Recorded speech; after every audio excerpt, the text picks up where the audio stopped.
भाजपा सरकार हिंदू, मुस्लिम, सिख, ईसाई को लड़ा रही है। परिवहन मंत्री खाचरियावास।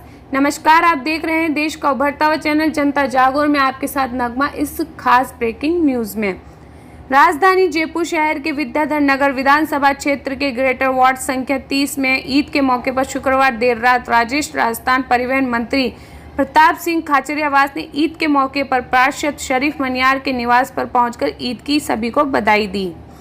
इस मौके पर लोगों ने प्रताप सिंह खाचरियावास को साफा व माला पहनाकर जोरदार स्वागत किया।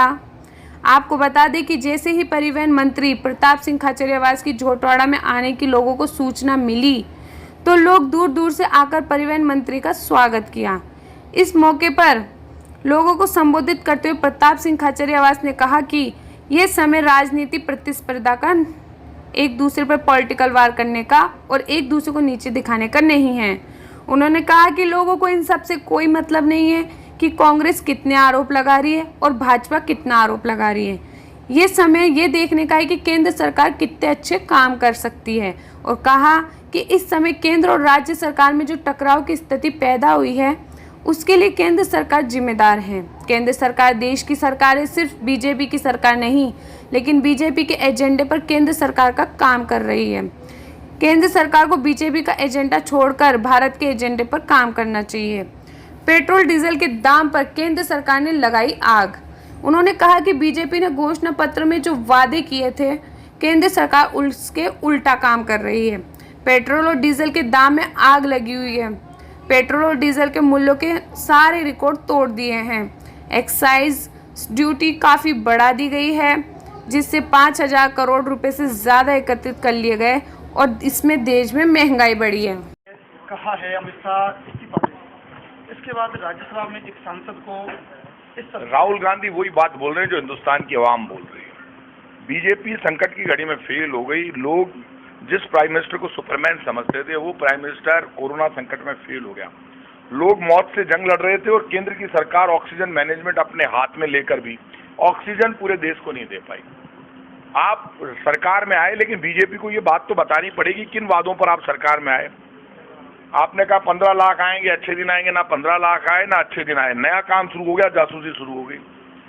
आप वसुंधरा जी की भी जासूसी कर रहे हैं तो आप राहुल गांधी की भी जासूसी कर रहे हैं। जासूसी इसलिए कि बीजेपी रोटी और रोजगार की बात नहीं करती। बीजेपी हिंदू, मुसलमान, सिख, ईसाई, फारसी, जैन, बौद्ध इनमें टकराव पैदा करके दंगे फसाद करा के देश की राजनीति करना चाहती है।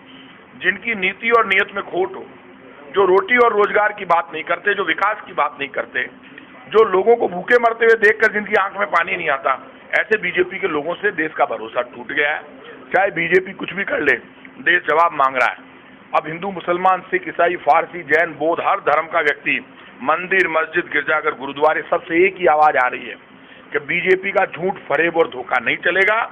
अब हिंदुस्तान तिरंगे के नाम पर एक होगा, जाति और धर्म से ऊपर उठकर लोगों के रोजगार और रोटी की बात करेगा। सर, कहीं ऐसा तो नहीं कि मोदी सरकार डर चुकी है पब्लिक से, तो मीडिया के ऊपर आईटी के छापे पड़ रहे हैं। भास्कर ग्रुप पर जो इन्होंने छापेमारी की कार्रवाई की, इससे बड़ा पाप कुछ नहीं हो सकता।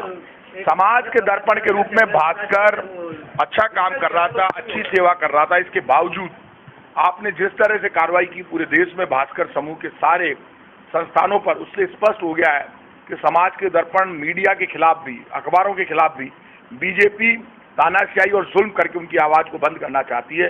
कांग्रेस ऐसे मीडिया ग्रुप के साथ खड़ी है जिनको बीजेपी को चलना चाहती है। सोशल मीडिया पर आरएस का परिणाम लगातार शेयर किया जा रहा है। गोविंद सिंह डोटासरा के परिवार पर आरोप लगाए जा रहे हैं। ये आरोप झूठे हैं। ये इसलिए किए जा रहे हैं क्योंकि भारतीय जनता पार्टी इसलिए कांग्रेस के प्रदेश अध्यक्ष पर आरोप लगा रही है क्योंकि बीजेपी खुद फंसी हुई है करप्शन के आरोपों में।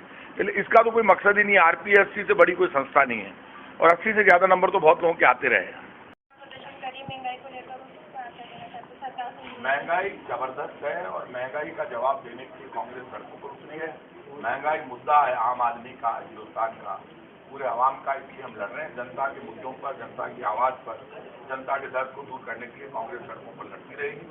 ये कांग्रेस वो पार्टी है जो तिरंगे को हाथ में लेकर, हर धर्म जाति को हाथ में लेकर हमेशा भूख के खिलाफ, गरीबी के खिलाफ, बेरोजगारी के खिलाफ लड़ती है।